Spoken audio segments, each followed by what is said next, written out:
Assalamualaikum warahmatullahi wabarakatuh. Innal hamdalillah nahmaduhu wa nasta'inuhu wa nastaghfiruh wa na'udzu bihi min shururi anfusina wa sayyiati a'malina. May yahdihillahu fala mudilla lahu wa may yudlil fala hadiya lahu. Wassalatu wassalamu ala Rasulillah Muhammad ibn Abdullah wa ala alihi wa sahbihi wa mawalah wa ba'd. Para pemirsa sekalian, selamat jumpa kembali dengan kami di channel ini. Mudah-mudahan pemirsa sekalian senantiasa dalam lindungan Allah Subhanahu wa taala, senantiasa diberi rahmat, nikmat dan keberkahan serta keselamatan oleh Allah Subhanahu wa taala. Pemirsa sekalian, setelah episode yang lalu kita membicarakan tentang makna sholawat Nabi, maka pada kesempatan ini kita akan melanjutkan pembahasan tentang apa saja keutamaan membaca sholawat untuk Nabi Muhammad Sallallahu Alaihi Wasallam. Kita tahu bahwa bersolawat untuk Nabi Muhammad Sallallahu Alaihi Wasallam adalah sesuatu yang dianjurkan di dalam agama. Bahkan Allah pun memerintahkannya sebagaimana tercantum di dalam Al-Quran surat Al-Ahzab ayat 56. Allah berfirman, Innallaha wa malaikatahu yusalluna 'alan nabi ya ayyuhalladzina amanu shallu 'alaihi wa sallimu taslima. Yang artinya sesungguhnya Allah dan malaikat-malaikat Allah itu bersolawat untuk Nabi, maksudnya Nabi Muhammad. Kemudian Allah memerintahkan, ya ayyuhalladzina amanu, wahai orang-orang yang beriman, shallu 'alaihi, bersolawatlah untuk Nabi Muhammad, wasallimu taslima, dan juga ucapkanlah salam atau doakanlah keselamatan untuknya. Jadi untuk Nabi Muhammad Sallallahu Alaihi Wasallam. Nah, ini adalah perintah dari Allah Subhanahu Wa Taala kepada kaum muslimin, orang-orang yang beriman, untuk bersolawat untuk Nabi Muhammad Sallallahu Alaihi Wasallam. Sebagaimana kita jelaskan pada episode yang lalu, bersolawat itu artinya adalah berdoa. Jadi bersolawat untuk Nabi artinya berdoa untuk Nabi Muhammad Sallallahu Alaihi Wasallam agar diberi oleh Allah rahmatnya, diberi oleh Allah kemuliaan, diberi oleh Allah derajat yang tinggi. Itulah maksud bersolawat untuk Nabi Muhammad Sallallahu Alaihi Wasallam. Sehingga kita tidak boleh mengatakan bersolawat kepada Nabi.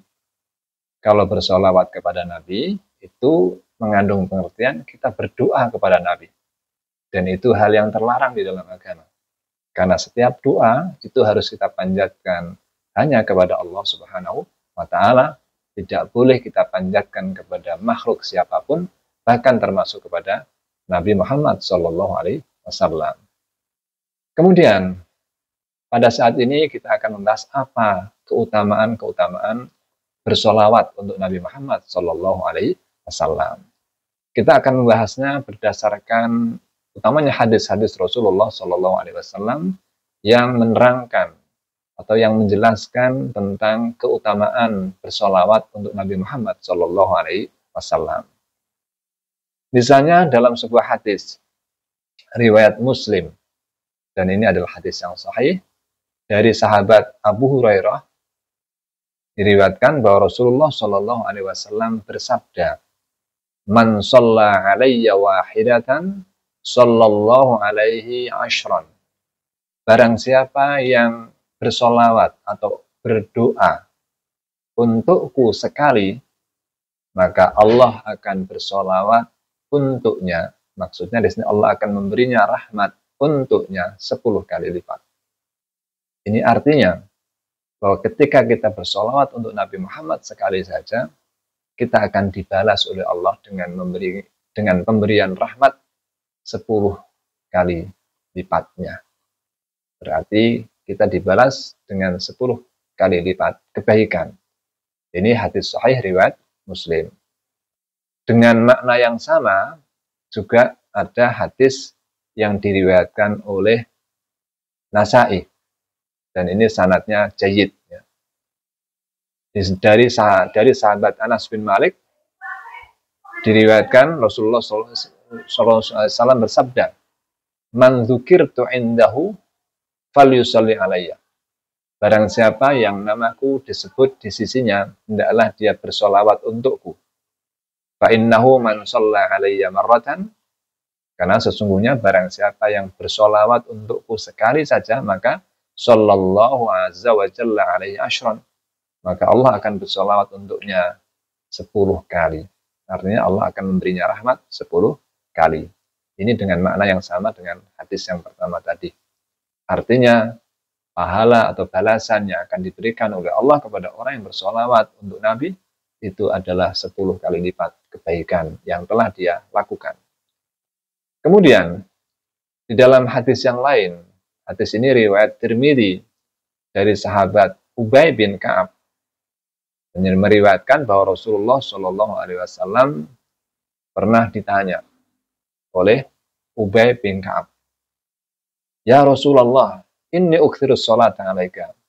Ubay bin Ka'ab berkata kepada Rasulullah, "Wahai Rasulullah, sesungguhnya aku akan memperbanyak sholawat untukmu. Fakam aj'alu laka min sholati."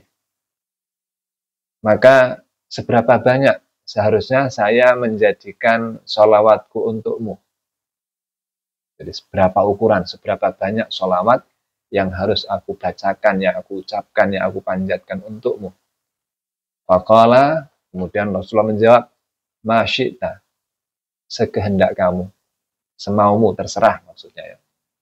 Qala, kemudian Ubay bin Ka'ab bertanya lagi, Qultu ar-ruba'. Aku, kata Ubay bin Ka'ab menjawab, seperempat dari doa-doa saya ini saya khususkan bersolawat untukmu. Qala ma syi'ta, Rasulullah menimpalinya. Ya terserah. Mau seperempat dari doa-doamu, kamu isi bersolawat untukku, ya terserah, ma syi'ta. Rasulullah melanjutkan, fa in zitta fa huwa khairul laka. Tetapi seandainya kamu lebihkan dari seperempat, itu akan lebih baik bagimu. Qultu, kemudian aku menjawab, kata Ubay bin Ka'ab, an-nisfa, saya akan menjadikan separuh dari doaku adalah sholawat untukmu. Qala ma syi'ta. Rasulullah menjawab, ya terserah kehendak kamu. Fa in zitta fa huwa khairul laka. Tetapi seandainya kamu lebihkan dari separuh, itu akan lebih baik bagi kamu. Qala qultu fa thulutsaini. Kemudian Ubay bin Ka'ab berkata, aku berkata setelah itu, 2/3. Saya akan menjadikan 2/3 doa-doaku adalah berisi sholawat untukmu. Qala, kemudian Rasulullah menjawabnya, ma syi'ta fa in zitta fa huwa khairul laka. Ya terserah. Tetapi seandainya kamu melakukan lebih dari itu lebih baik bagi kamu. Qultu, kemudian Ubay bin Ka'ab mengatakan, aku menjawab, aj'alu laka sholati kullah. Kalau begitu, aku akan jadikan semua doaku adalah sholawat untukmu. Semuanya akan aku jadikan sholawat untukmu. Saat itu Rasulullah menjawab, idzan tukfa hammuka wa yughfar laka dzambuka. Kalau begitu, seluruh keinginanmu akan tercukupi dan dosa-dosamu akan diampuni. Ini hadis riwayat Tirmidzi. Tirmidzi mengatakan bahwa hadis ini sahih. Tirmidzi mengatakan bahwa hadis ini hasan. Tapi ada sebagian peneliti hadis yang mengatakan ini agak lemah. Nah, di sini menunjukkan bahwa ketika orang itu menjadikan sholawat Nabi, sholawat untuk Nabi, doa untuk Nabi itu banyak dari doa-doa yang dia panjatkan kepada Allah, maka sebagaimana sabda Rasulullah dalam hadis ini, segala keinginannya itu akan dicukupi oleh Allah dan juga dosa-dosanya akan diampuni oleh Allah Subhanahu wa Ta'ala. Kemudian di dalam hadis yang lain tentang fadilah sholawat untuk Nabi, bahwa suatu saat, ini hadis ini diriwayatkan oleh Tirmidzi dan derajatnya adalah hasan, hadis hasan, dari Jabir bin Samrah. Dia meriwayatkan bahwa suatu saat sa'idan Nabi sallallahu alaihi wasallam al-mimbar. Suatu saat Rasulullah itu naik ke atas mimbar untuk berkhutbah. Faqala amin. Amin, amin. Setiap Rasulullah itu menaiki anak tangga ke mimbar itu, beliau mengatakan amin. Naik lagi mengatakan amin. Naik lagi mengatakan amin 3 kali.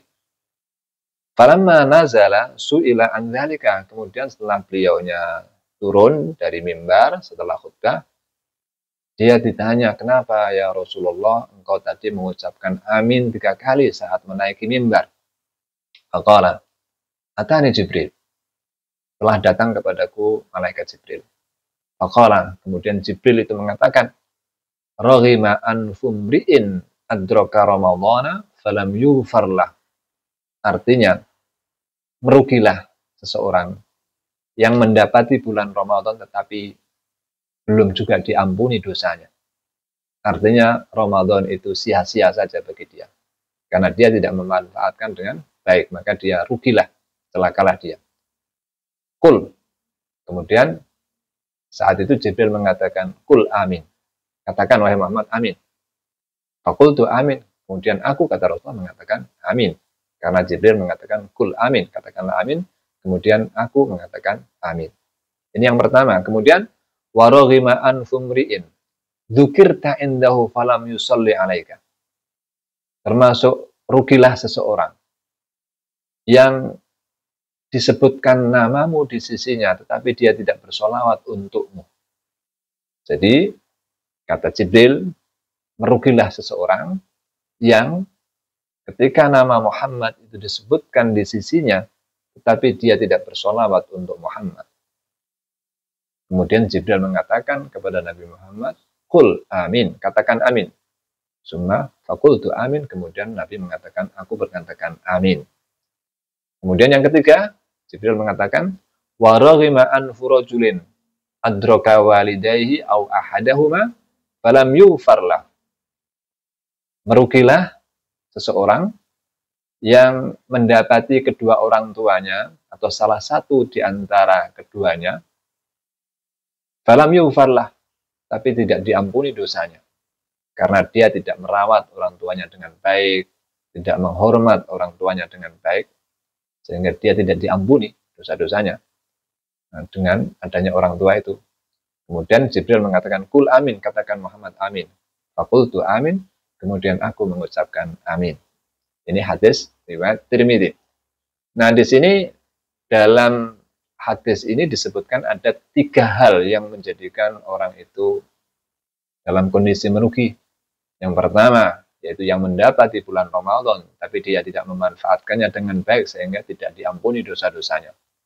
Yang kedua adalah orang yang disebut di sisinya nama Muhammad, tapi dia tidak bersolawat untuk Muhammad. Ini termasuk orang yang merugi. Dan yang ketiga adalah orang yang mempunyai orang tua, baik salah satu ataupun dua-duanya, apalagi dalam usia yang sepuh, yang membutuhkan perawatan, yang membutuhkan pemeliharaan, tetapi orang itu tidak menghormat kepada orang tuanya dengan baik, tidak merawatnya dengan baik, sehingga dia pun tidak akan diampuni dosa-dosanya karena abai terhadap kedua orang tuanya.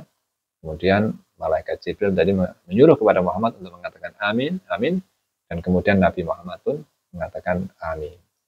Nah, poin yang kedua tadi menunjukkan bahwa siapa yang disebutkan di sisinya kata Muhammad, nama Muhammad, tetapi dia tidak bersolawat untuk Muhammad, maka dia termasuk orang yang merugi. Nah, kemudian dalam hadis yang lain juga disebutkan, hadis ini adalah riwayat Abu Dawud, Tirmidzi, Nasai, dan Ahmad. Dan menurut ahli hadis ini adalah sahih. Diriwayatkan dari sahabat Abu Hurairah. Yang di situ Abu Hurairah meriwayatkan bahwa Rasulullah Shallallahu Alaihi Wasallam bersabda, "Ma jalasa qaumun majlisan, lam yadhkurullaha fih, walam yusallu ala nabiyyihim, illa kana alaihi tiratun. Fa in syaa 'adzabahum wa in syaa ghafara lahum." Artinya, tidaklah suatu kaum itu duduk dalam suatu majelis, kemudian mereka tidak menyebut nama Allah di dalam majelis itu, juga tidak bersolawat untuk Nabi mereka, yaitu Muhammad, di dalam majelis itu, kecuali kana alaihim jirah, kecuali akan datang pada mereka kerugian. Jadi, jika ada suatu kaum, satu kelompok, itu berkumpul di dalam suatu majelis, kemudian dalam majelis itu mereka tidak menyebut nama Allah, tidak membaca Al-Quran, tidak menyebut basmalah dan sebagainya, walam yusallu ala nabihim, dan tidak bersolawat untuk Nabi mereka, yaitu Nabi Muhammad, maka apa yang terjadi? Mereka akan ditimpa kerugian. Kana alaihim jirah. Fa in syaa'a 'adzabahum wa in syaa'a ghafara lahum. Ya, ini tergantung kepada Allah. Kalau Allah menghendaki, maka Allah akan memberi mereka azab. Jadi kalau Allah menghendaki, Allah akan menimpakan kepada mereka azabnya. Wa in syaa'a ghafara lahum. Tetapi jika Allah juga menghendaki, Allah pun akan mengampuni dosa mereka. Karena itu dianggap sebagai sebuah kekeliruan. Ketika kita berada dalam satu majelis, kemudian tidak menyebut nama Allah, juga tidak bersolawat untuk Rasulullah, dianggap sebuah kesalahan, sehingga ini menganggap dosa. Apa efek dampaknya nanti? Tergantung kepada Allah. Jika Allah menghendaki, mungkin Allah akan menghukum mereka. Jika Allah menghadapi, mungkin Allah akan mengampuni kesalahan mereka. Ini hadis riwayat Abu Dawud, Tirmidzi, Nasa'i, dan Ahmad. Kemudian di dalam hadis yang lain, hadis ini riwayat Muslim, dari sahabat Abdullah ibni Amrin. Diriwayatkan Rasulullah SAW bersabda, "Idza sami'tumul mu'adzina faqulu mithla ma yaqul, summa sallu alayya." Kata Rasulullah, jika kamu sekalian mendengarkan muadzin mengumandangkan azan untuk sholat, faqulu mithla ma yaqul, maka ucapkanlah seperti apa yang dikatakan oleh muadzin tadi. Kita menjawab azan, misalnya muadzin mengatakan Allahu Akbar, kita menjawabnya dengan Allahu Akbar, dan seterusnya sampai akhir.